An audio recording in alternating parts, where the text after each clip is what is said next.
Hello, friend. My name is Billy Sunday. 100 years ago, every household in America knew my name. I was a dynamic, active preacher, born in a time when churches had become overly formal, weak, and complacent. I was born in a one-room shack in Ames, Iowa, in 1862. My father died fighting in the Civil War before he even saw me. My mother was unable to support my brother and I, so we grew up in an orphanage. I became a vile person. I didn't care about God or morality or ethics. I was all about myself. I had a talent for running, and a lucky break opened up a career with the Chicago White Sox, where I excelled to the point that I set the record for stealing bases. I had money and fame and many who called me friend, but it was all so empty. One day some baseball buddies and I were walking the streets of Chicago when we came upon an outdoor gospel meeting of the Pacific Garden Mission. They were singing a song that my mother used to sing, so I sat down on the curb and listened. For about a week I went nightly to the mission for meetings filled with singing, preaching, and testimonies from people whose lives had been changed by God. My heart was touched. Before the week was done, old Mrs. Clark, the wife of the mission's founder, approached me, and that night my life changed forever as she led me to Jesus.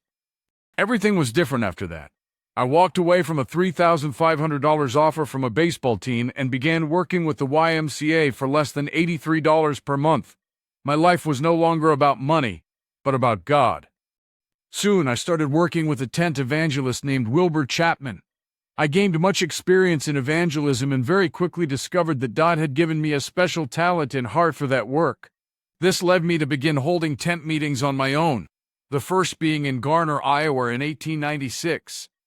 At the height of this ministry, I was holding meetings in every major American city, with tens of thousands in attendance. In many cities, special buildings called tabernacles had to be built because the crowds were so large. I had ministry teams on the ground weeks ahead of most campaigns, holding prayer meetings and building relationships with churches before I arrived. God blessed abundantly. Often bars and nightclubs would close down when we came to town. Many never opened their doors again. I preached the gospel to millions as I journeyed city to city for decades. I was the first evangelist Billy Graham ever heard preach. Religious stuffed shirts from dying churches often criticized me and my methods, yet God used me to reach a whole generation of youth for Him, and to even inspire their parents to return to God and His work. They called me a common man from the common people, a man continually criticized as unrefined by fastidious folks to whom sweat is vulgar and calloused hands are bad form.